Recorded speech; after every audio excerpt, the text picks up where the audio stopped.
Eu quero pedir que você, por favor, abra comigo a sua Bíblia no livro de 1 aos Coríntios, capítulo 15. Carta de Paulo aos Coríntios, primeira carta que o apóstolo Paulo escreveu aos Coríntios, capítulo 15. Eu trouxe a minha Bíblia, eu amo a palavra de Deus, ela é a verdade. Então, esses dias aí eu estou com uma saudade da minha Bíblia, eu peguei ela, eu estava usando a Bíblia no aplicativo, mas esses dias eu resolvi pegar a Bíblia mesmo, porque nós amamos a palavra de Deus, ela é a verdade, como diz o pastor Márcio, nós somos o que a Bíblia diz que somos, temos o que a Bíblia diz que temos, podemos o que a Bíblia diz que podemos, nós vamos nos apegar a essa que é infalível, a indestrutível, sempre viva, a semente da palavra de Deus, ela é a verdade, glória a Deus por isso. 1 Coríntios capítulo 15, a partir do verso 1, se eu pudesse dar um tema, se eu pudesse não, eu posso. Então o tema que eu dei a essa mensagem dessa noite, que eu quero compartilhar com você é: e se Jesus não tivesse ressuscitado? Domingo de ressurreição, na quinta-feira nós paramos um tempo para pensarmos naquela noite que Jesus tomou a última ceia ali com seus discípulos antes da ressurreição. Depois na sexta-feira nós falamos um pouco paramos para pensar um pouco na sua morte, sua entrega na cruz, os sofrimentos que isso implicou no seu corpo, na sua alma, no seu espírito. Ontem foi um dia de silêncio, um dia de quietude, um dia que o túmulo estava ali, o corpo de Jesus estava ali, e nós estávamos como os discípulos, aguardando. Mas hoje é domingo de ressurreição. Assim como o sol brilhou na manhã desse domingo, assim também o nosso Cristo saiu daquele túmulo, para que aquele túmulo ficasse vazio para sempre, porque Ele nunca mais voltará para lá. Ele está vivo e eternamente vivo para a glória de Deus. A morte nunca mais terá poder sobre Ele. Nesse dia eu quero pensar um pouco com você: e se a ressurreição não tivesse acontecido? E se esse evento na história que marca a nossa fé, ele não tivesse acontecido? Como é que seria? E Paulo fala um pouco sobre isso aqui em 1 Coríntios capítulo 15, a partir do verso 1, ele diz assim: irmãos, quero lembrar-lhes o evangelho que lhes preguei, o qual vocês receberam e no qual vocês estão firmes. Por meio desse evangelho vocês são salvos, desde que se apeguem firmemente à palavra que lhes preguei, caso contrário vocês estão crendo em vão. Pois o que primeiramente lhes transmiti foi o que recebi, que Cristo morreu pelos nossos pecados, segundo as Escrituras, foi sepultado e ressuscitou no terceiro dia, segundo as Escrituras, e apareceu a Pedro e aos 12. Depois disso apareceu a mais de 500 irmãos de uma só vez, a maioria dos quais ainda vivem, embora alguns já tenham adormecido. Depois apareceu a Tiago e também a todos os apóstolos, e depois destes apareceu também a mim, como a um que nasceu fora do tempo, porque sou o menor dos apóstolos e nem sequer mereço ser chamado apóstolo, porque eu persegui a igreja de Deus, mas pela graça de Deus eu sou o que sou, e a sua graça para comigo não foi inútil, antes eu trabalhei mais do que todos eles, contudo não eu, mas a graça de Deus comigo. Portanto, quer tenha sido eu, quer tenham sido eles, é isso que pregamos e é isso que vocês creram. Ora, se está sendo pregado que Cristo ressuscitou dentre os mortos, como é que alguns de vocês podem estar dizendo que não existe ressurreição dos mortos? Olha, se não há ressurreição dos mortos, nem Cristo ressuscitou. E se Cristo não ressuscitou, é inútil a nossa pregação, como também é inútil a fé que vocês têm. Mais do que isso, seremos considerados como falsas testemunhas de Deus, pois contra Ele testemunhamos que ressuscitou a Cristo dentre os mortos. Mas se de fato os mortos não ressuscitam, Ele também não ressuscitou a Cristo. Pois se os mortos não ressuscitam, nem Cristo ressuscitou. E se Cristo não ressuscitou, é inútil a fé que vocês têm, e vocês ainda estão debaixo dos seus pecados. Neste caso, os que dormiram em Cristo também estão perdidos. Se é somente para esta vida que nós temos esperança em Cristo, somos de todos os homens os mais dignos de compaixão. Pai Celestial, nessa noite em que paramos esse tempo para ouvir a Tua voz através da Tua palavra, suplicamos pela ação do Teu Espírito, aonde houver uma casa agora que para esse tempo, para ouvir a Tua voz através da Tua palavra, rogamos que haja a ação sobrenatural do Teu Espírito em cada um desses corações, abrindo os olhos do entendimento para receber a luz do Senhor. Oramos, ó Deus, para que aonde houver alguém que nos acompanha nessa hora, Senhor, seja no tempo presente ou seja assistindo essa pregação, Pai, nós oramos para que haja cura. Liberamos uma palavra de vida, liberamos uma palavra de cura. Oramos para que a vida do Senhor toque cada corpo, cada casa, cada família. Que haja cura nos relacionamentos, que haja cura no corpo, que haja cura na alma, em o nome de Jesus. E Pai, que ao ouvirmos a Tua palavra, ela possa produzir frutos em nós, a 30, a 60 e a 100 por um, em o nome de Jesus. E os que creem comigo digam amém. Gente, algum tempo atrás eu assisti um filme, aliás, nessa quarentena, é uma boa dica para você assistir, tá bom? Eu assisti um filme chamado Em Defesa de Cristo, né? Esse filme é baseado num livro que se chama Em Defesa de Cristo, escrito por um autor, o nome dele é Lee Strobel. A história do Lee Strobel é bem interessante. Ele era um jornalista na década de 80 e ele viu a mulher dele se convertendo ao cristianismo, cara, e ele era ateu. E ele ficou tão indignado com a conversão da esposa dele que ele decidiu usar, né, o seu perfil jornalístico investigativo para buscar provas, respaldar as provas e mostrar para a mulher dele que ela estava sendo enganada pelo pastor, que Jesus e cristianismo eram tudo uma mentira. E aí, conversando com algumas pessoas, ele descobriu algo muito importante. Ele descobriu que a pedra central da fé cristã é exatamente a ressurreição de Cristo. Uma pessoa fala assim para ele: olha ali, se você puder provar que a ressurreição de Jesus é uma mentira, você então vai desconstruir completamente, não apenas a fé da sua mulher, mas você vai desconstruir a fé de centenas, milhares, milhões de pessoas espalhadas pelo mundo inteiro. E sabe o que ele fez? Ele saiu pesquisando. E ele foi conversar com médicos, cientistas, arqueólogos, pessoas, né, que estudam as línguas, linguistas, hebraístas. E sabe o que ele descobriu? Ele descobriu que todas as pessoas que seriamente se proporam a estudar e a investigar a vida e a ressurreição de Jesus descobriram uma coisa muito importante. Descobriram que não existem provas que sustentem o fato de Jesus não ter ressuscitado. Todas as pessoas que ele procurou, todas elas haviam se convertido a Cristo, porque ao estudar e ao buscar por provas na história que tentassem mostrar o contrário, elas acabaram se deparando com Cristo ressuscitado. E o próprio Lee Strobel se converteu, e ele acabou se tornando no seu tempo um dos maiores defensores da fé cristã, mostrando a tantas pessoas que antes ele era um ateu, alguém decidido a provar a falácia, a mentira da fé cristã, mas agora era mais um daqueles que seguia o Cristo de Nazaré, porque de fato ele havia sido ressuscitado dentre os mortos. E sabe o que é interessante? É que quando nós olhamos para esse texto, né, antes de falar um pouquinho do que poderia ter acontecido caso Cristo não tivesse ressuscitado, Paulo mostra para nós que a ressurreição é certa. E existem aqui pelo menos alguns pilares que Paulo usa para mostrar para mim e para você que de fato Cristo ressuscitou dentre os mortos. Em primeiro lugar, Paulo vai dizer para mim e para você que a ressurreição de Cristo é provada não por argumentos subjetivos, mas por argumentos concretos. O que eu quero dizer com isso? Estou querendo dizer para você que quando os apóstolos testemunhavam da ressurreição de Jesus, eles não falavam assim: olha, Cristo ressuscitou porque eu senti Ele. Cristo ressuscitou porque eu tive uma experiência com Ele. Cristo ressuscitou porque eu passei pela tumba e eu senti um arrepio. Cristo ressuscitou porque eu tive uma visão. Não. Todas as vezes que os apóstolos se levantavam para defender o fato de Cristo ter ressuscitado dentre os mortos, eles o faziam com provas concretas. Eles apontavam para eventos na história. Perceba, Paulo diz: é possível crer e ver que Cristo ressuscitou de fato. Por quê? Porque ele apareceu para o Pedro, ele apareceu para os 12, ele apareceu para 500 pessoas, ele apareceu para as mulheres, e depois de um tempo ele também apareceu para mim.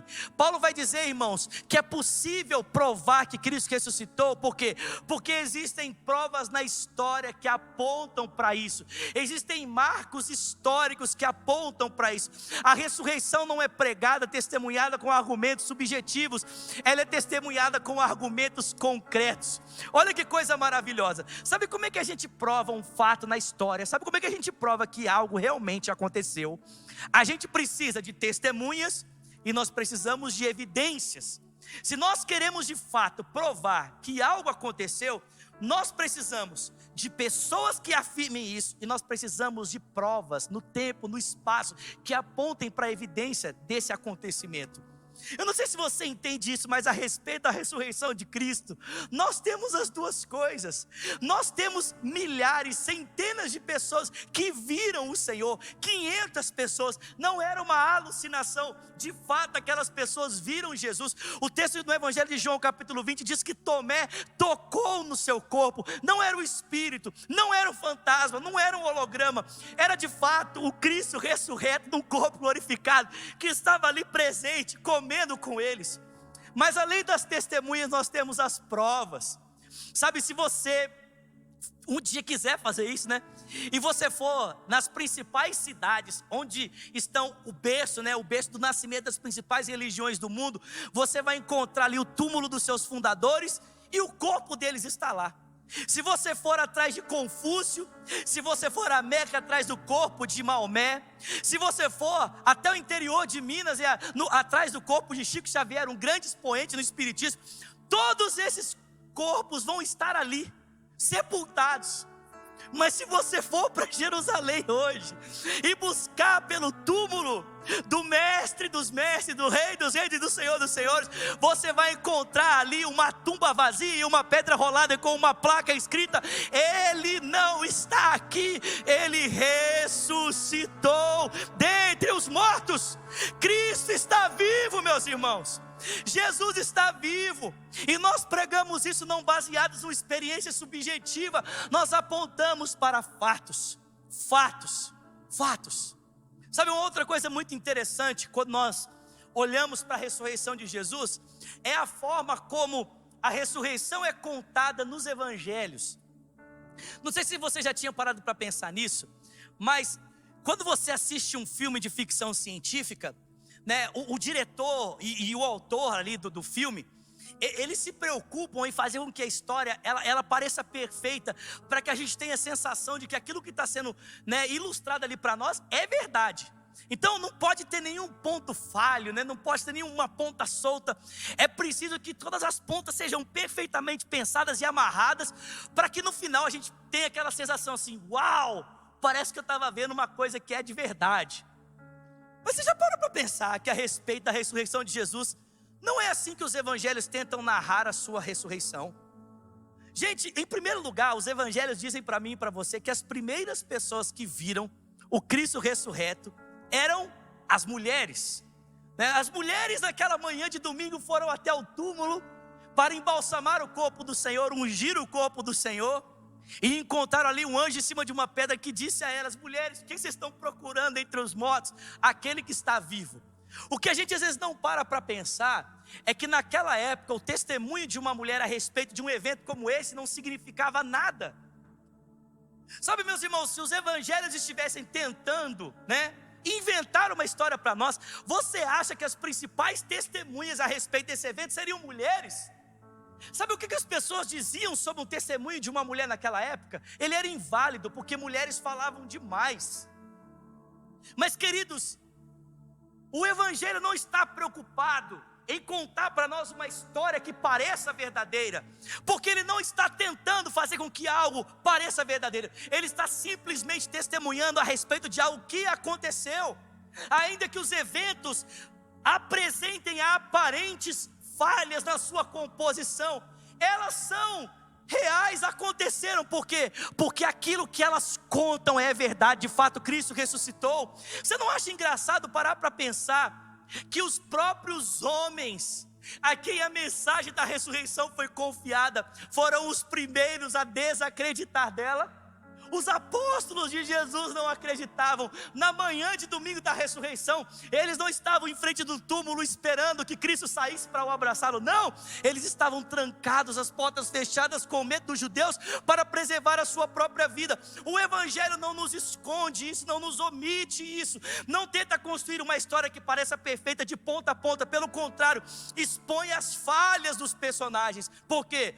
Porque aquele que ressuscitou é perfeito. Aquele que ressuscitou dentre os mortos não tem falha, e de fato a sua história pode ser comprovada.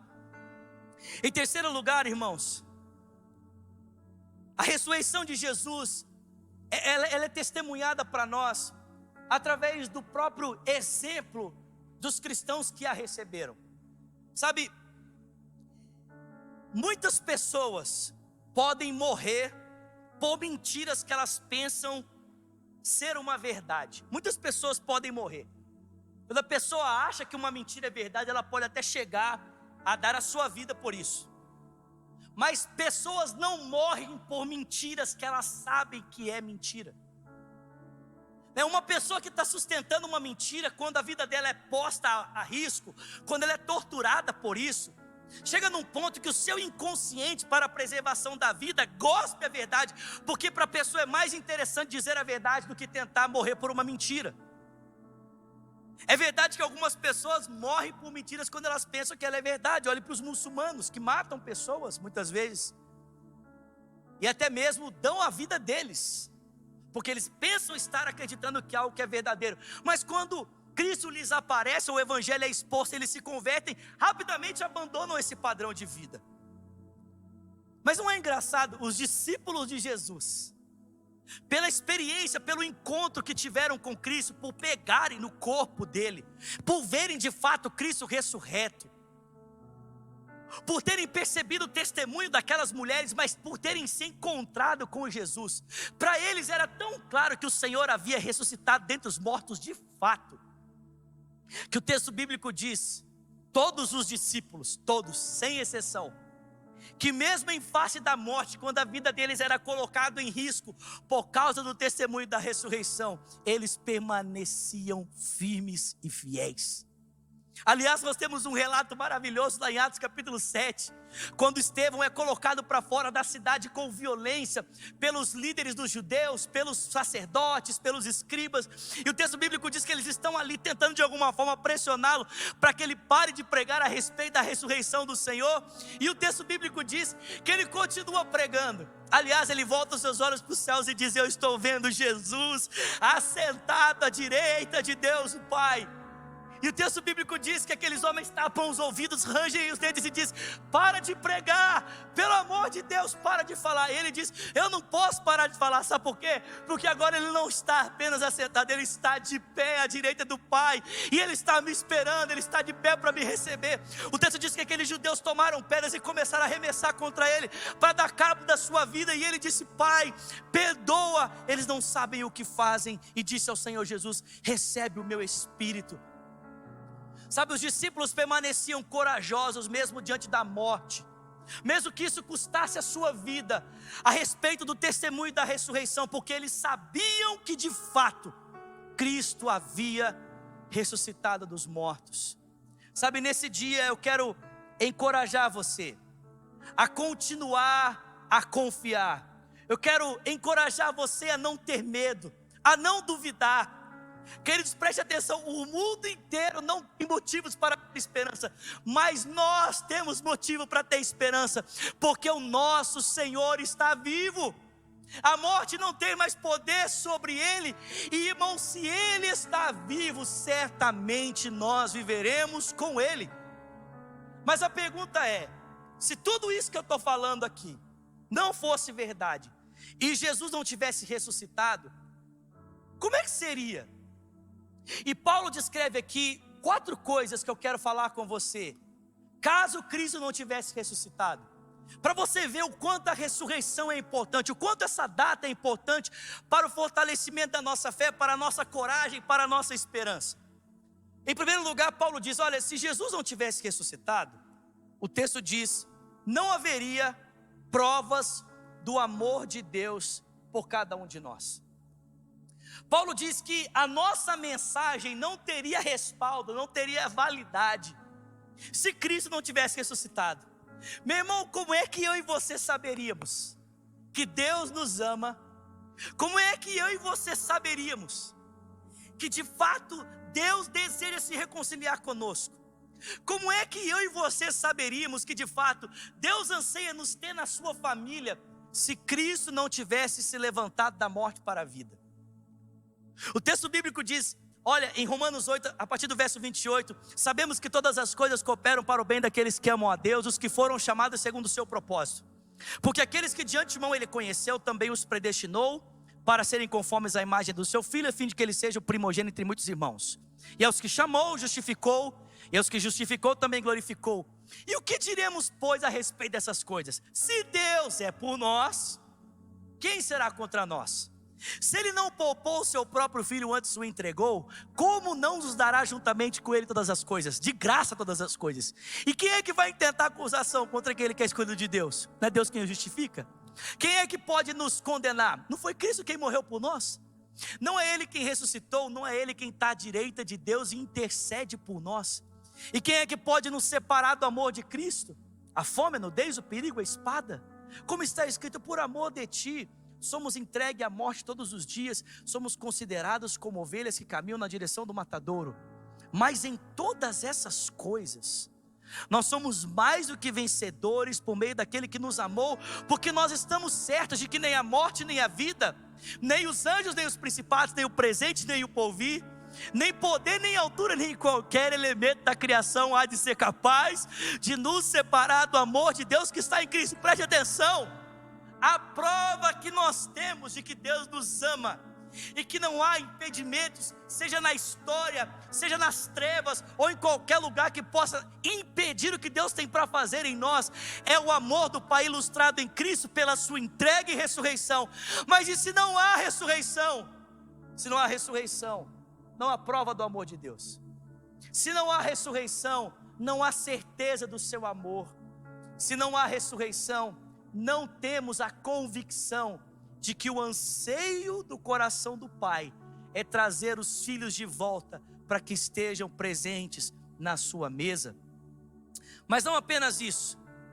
Paulo diz que se não há ressurreição, nós somos falsas testemunhas. Já parou para pensar? Se eu e você estamos pregando que Cristo ressuscita, mas o Pai não ressuscitou, a gente é igual, nós somos iguais a qualquer outra religião, pregando um monte de mentira para convencer pessoas a respeito de uma mentira, para que essas pessoas vivam uma mentira, ou de alguma forma a gente possa se aproveitar do bem dessas pessoas, material, para enriquecer a custa da mentira que elas estão acreditando. Que loucura! Se Jesus não ressuscitou, gente, para que nos reunimos no domingo? Se Jesus não ressuscitou, qual o sentido de ouvirmos a palavra, de meditarmos na palavra? Se Jesus não ressuscitou, como é que a gente pode crer em cura, crer no Espírito Santo, no seu batismo, nos seus dons? Consegue entender? Se Cristo não ressuscitou, a nossa religião é baseada em uma mentira, irmãos. É baseada em uma mentira. Paulo diz, nós somos falsas testemunhas. Estamos por aí pregando para as pessoas que Deus ressuscitou Jesus dentre os mortos, mas Deus não ressuscita ninguém, porque não há ressurreição. Terceiro lugar, Paulo diz, se não há ressurreição, não há perdão para os nossos pecados. Meu Deus, cara, você está empolgado comigo? Você está feliz nesse dia? Eu gosto de perguntar isso, pastor Leandro Barreto sempre pergunta para a gente, você está feliz nesse dia? Você está feliz com aquilo que eu estou falando com você? Preste atenção, se Cristo não ressuscitou, não há perdão para os seus pecados, não há perdão para os meus pecados. Sabe o que significa? É que nós estamos debaixo de condenação, estamos debaixo do domínio da morte, e eternamente seremos condenados para passarmos a eternidade longe daquele que é o alvo do nosso amor. Cara, no Antigo Testamento, existia uma forma de Israel saber que os pecados da nação haviam sido perdoados. Sabia disso? Só para familiarizar aqueles que estão nos assistindo e que de repente não têm, familiaridade com a linguagem do texto bíblico. Mas no Antigo Testamento, havia 2 locais que Deus havia estabelecido para que Israel pudesse se encontrar com o seu Deus. O primeiro, o tabernáculo, o segundo, o templo. E tanto o tabernáculo quanto o templo, eles tinham 3 repartições. Um lugar chamado átrio, um lugar chamado santo lugar e um lugar chamado santo dos santos. Cada um desses lugares tinha uma mobília específica. Dentro do santo dos santos havia um item muito especial. Você já deve ter visto ele. Chamava-se a Arca da Aliança. A arca tinha uma tampa, né? Você já viu aquela figura onde tem os 2 querubins, um de frente para o outro? Pois bem, essa é a Arca da Aliança. No meio daqueles querubins, onde as asas se encontravam bem ali no meio, existia um recipiente chamado propiciatório. Uma vez por ano, para que os pecados fossem perdoados, a ira de Deus fosse removida, a paz de Deus viesse sobre o povo, uma vez por ano, o sumo sacerdote sacrificava um animal inocente, tomava o sangue dele, e ele então precisava entrar nesse lugar chamado Santo dos Santos para aspergir o sangue sobre o propiciatório. Agora, ele não podia fazer isso de qualquer forma. Aquele lugar estava ali a representação da manifestação da presença de Deus. Se ele entrasse ali de alguma forma contaminado, em pecado, ele poderia morrer ali dentro. Por isso que o pessoal amarrava uma cordinha no tornozelo dele, porque caso acontecesse uma fatalidade, ninguém tinha coragem de entrar para buscar o ser humano. Então o pessoal puxava o corpo dele para fora. Mas olha que interessante, na noite em que antecedia esse ritual de entrar no Santo dos Santos, o sacerdote tomava vários banhos. Ele não dormia naquela noite, para que não tivesse algum tipo de sonho que pudesse comprometê-lo, pudesse sujá-lo.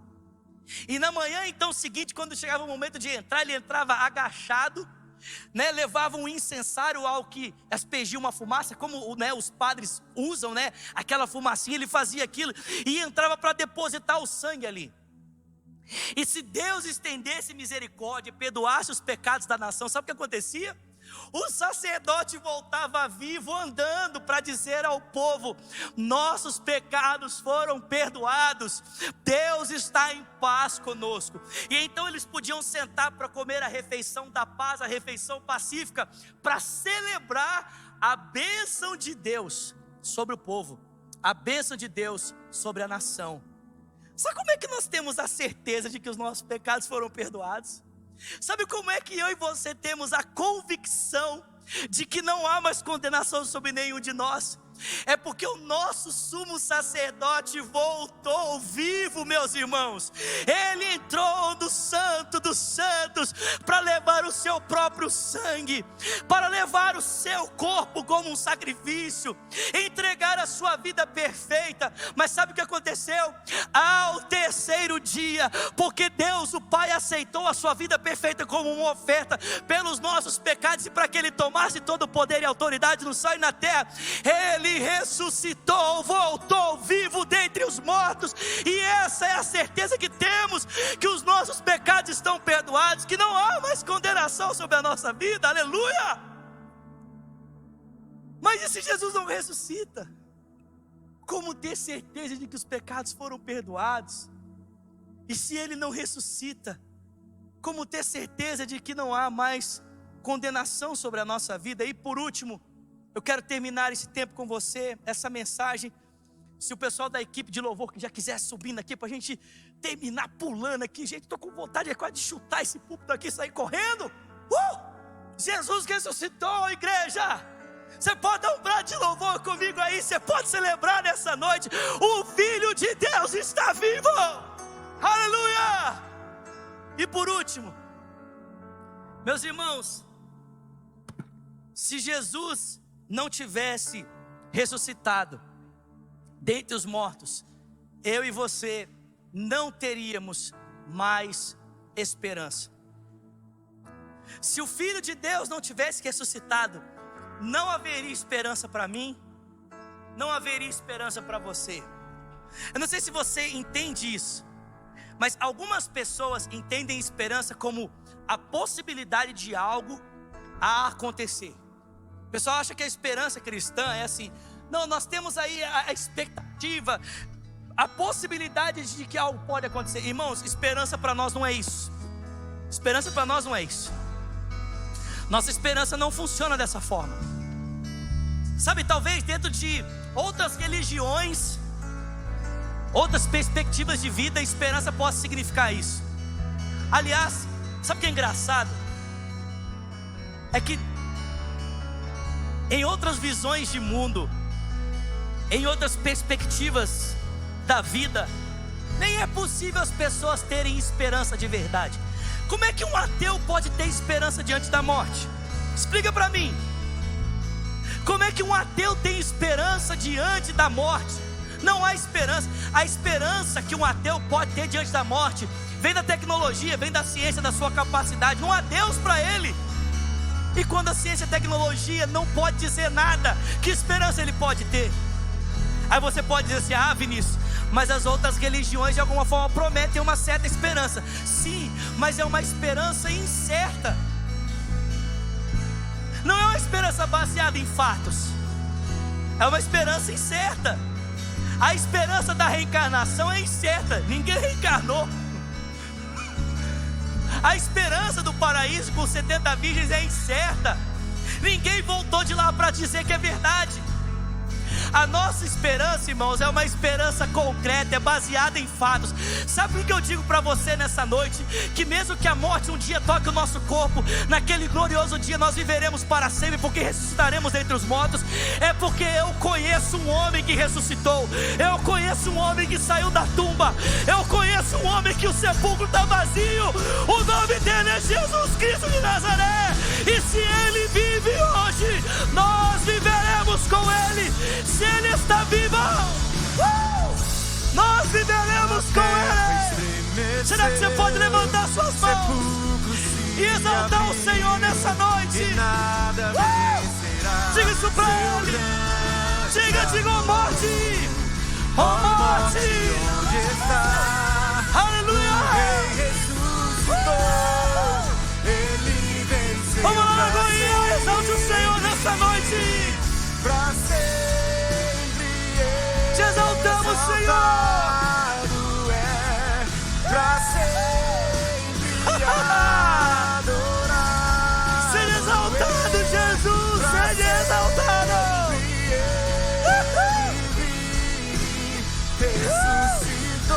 Ressuscitou.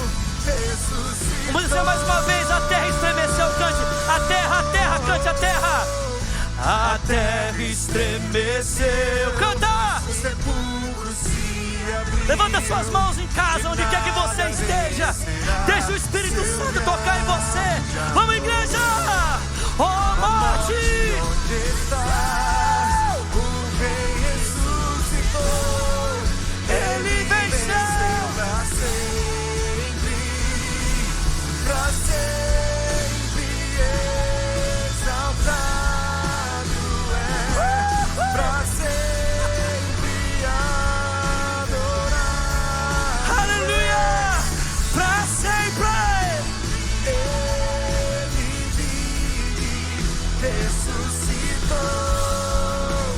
ressuscitou. As vozes cantem pra sempre. Pra sempre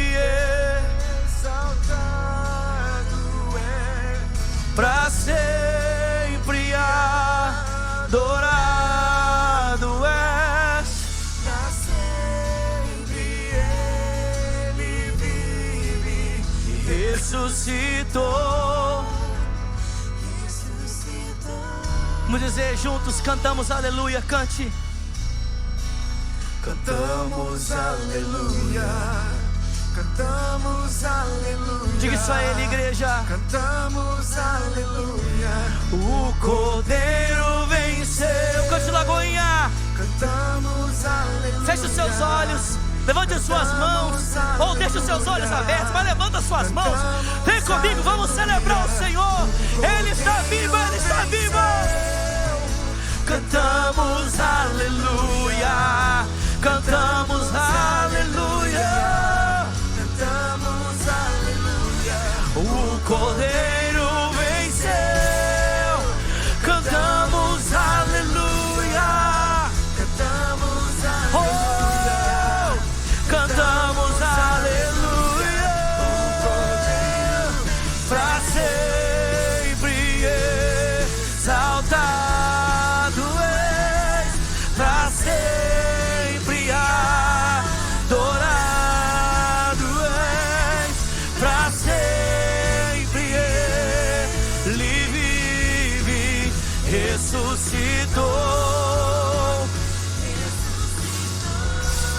As vozes digam: pra sempre exaltado és, adorado és, pra sempre Ele vive, ressuscitou. Sabe por que Jesus ressuscitou? Nós temos certeza do amor de Deus por nós. Porque Cristo ressuscitou, nós pregamos a verdade, a única verdade, a absoluta verdade, baseada em fatos, não em experiências subjetivas. Existe testificação no tempo, no espaço, na história, de que aquilo que pregamos de fato é a verdade. Porque Cristo ressuscitou, nós temos certeza de que fomos perdoados dos nossos pecados. Levantamos a mão sem nenhum tipo de peso, de culpa, de condenação, porque sabemos que Ele está vivo. E por último, nós temos esperança. Sabe, talvez nesses dias você que me assiste, alguém da sua família ou alguém próximo a você, nesse contato com o Covid, nesse contato com o coronavírus, acabou vindo a óbito, e o seu coração está pesado, seu coração está triste. Sabe, de fato, realmente, a saudade aperta o nosso coração. Eu já perdi alguém próximo a mim. Há 17 anos atrás eu perdi o meu pai no acidente de carro. Eu sei o que você está falando. Mas sabe de uma coisa? Existe algo maior do que a dor da saudade. Existe algo maior do que o peso da perda. Paulo diz que a nossa leve e momentânea tribulação nesse tempo não se compara com a glória que em nós há de ser revelada. Porque nós sabemos que há uma ardente expectativa na criação que aguarda pela manifestação dos filhos de Deus. E Paulo está falando daquele dia que Cristo vai voltar e o nosso corpo será revestido de glória. Os que estiverem mortos ressuscitarão com Ele, para viverem a vida que Deus preparou. Sabe, a minha oração é para que a expectativa, a esperança da ressurreição, baseada no fato de que sabemos, Cristo ressuscitou, Ele foi o primeiro, nós ressuscitaremos com Ele na sua volta. Se estivermos mortos, se estivermos vivos, teremos o corpo glorificado para nunca mais sentirmos esse peso de morte. Eu oro para que essa mensagem, essa esperança toque o seu coração, traga alívio, traga paz. Talvez você está aí em casa me assistindo hoje, você é um cristão, mas você está com medo da morte, está com medo de morrer, está com medo do coronavírus.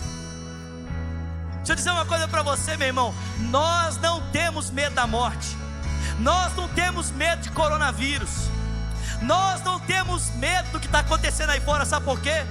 Porque ainda que o meu corpo nesse tempo desfaleça, eu sei que o meu Redentor vive e por fim Ele se levantará sobre a terra, e nós nos levantaremos com Ele, viveremos com Ele eternamente. Nossa esperança está em Cristo, não nessa vida, não nas circunstâncias. Nossa confiança está no Senhor. Eu quero orar por você nessa hora, eu quero orar com você.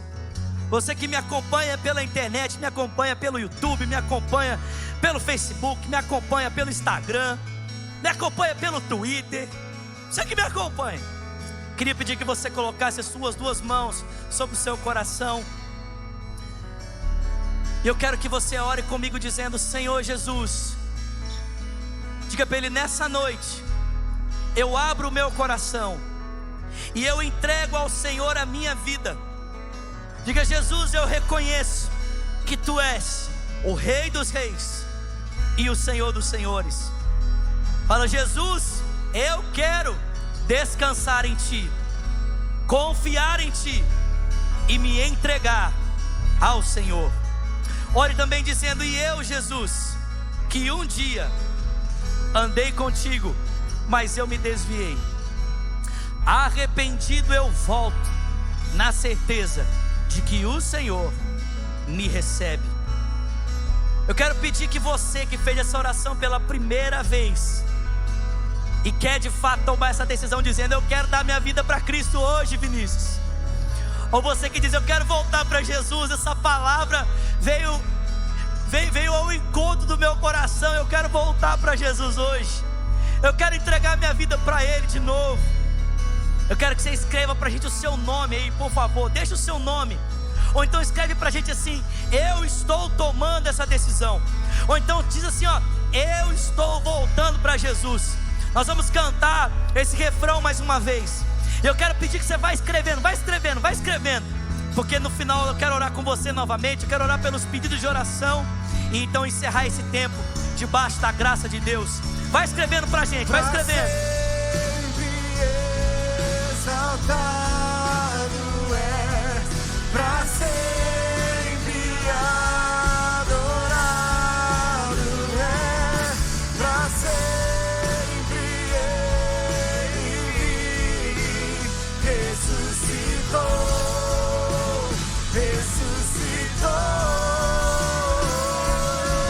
pra sempre exaltado é, pra sempre adorado é, Pra sempre Ele vive, ressuscitou.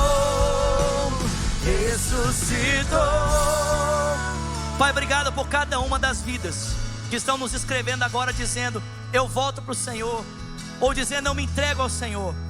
Toca cada coração, que realmente, Pai, a tua paz que excede o entendimento e a certeza de que Cristo é o Rei dos Reis, o Senhor dos Senhores, invada cada casa, cada coração desses que estão nos escrevendo dizendo: eu me entrego a Jesus, ou eu volto para Jesus. Pai, eu oro por cada pedido de oração, cada pedido que foi depositado, foi escrito. E eu peço, Senhor, mais uma vez, que o Teu Espírito alcance cada casa, cada vida, cada necessidade, seja financeira, material, familiar, espiritual, emocional. Alcança, Senhor, nessa hora, Pai. Nós Te louvamos por essa noite, Te louvamos por esse tempo maravilhoso, em o nome do Teu Filho Jesus Cristo, amém. Eu quero só te lembrar mais uma vez dos nossos meios de contribuição. Se você quiser, Pastor Jason vai estar aqui com a gente ainda, ministrando mais uma coisinha com você. Eu peço que você fique aí, não sai daí não, fica aí, tá bom? Fica aí. Ah, desculpa, mudar de câmera aqui. Então olha só, Pastor Jason vai estar com a gente ainda, mas eu quero lembrar você os meios de contribuição. Não se esqueça, seja fiel ao Senhor, entrega o seu dízimo, a sua oferta, pelo Zelle, pelo Cash App, pelo PayPal, no aplicativo, use o QR Code. Nós temos tantos meios, não deixe de contribuir, para que a gente possa continuar sendo esse instrumento de vida para tantas pessoas nesse tempo. Ore por nós precisamos da sua oração. Ore por essa equipe, ore pelo pessoal da técnica, ore pela nossa igreja, ore pelos pastores, ore pelo pessoal do louvor. Nós precisamos da sua oração. Estamos orando por você, um time de intercessores orando 24 horas, meu filho. Mas estejam orando por nós e nos ajude contribuindo, em nome de Jesus.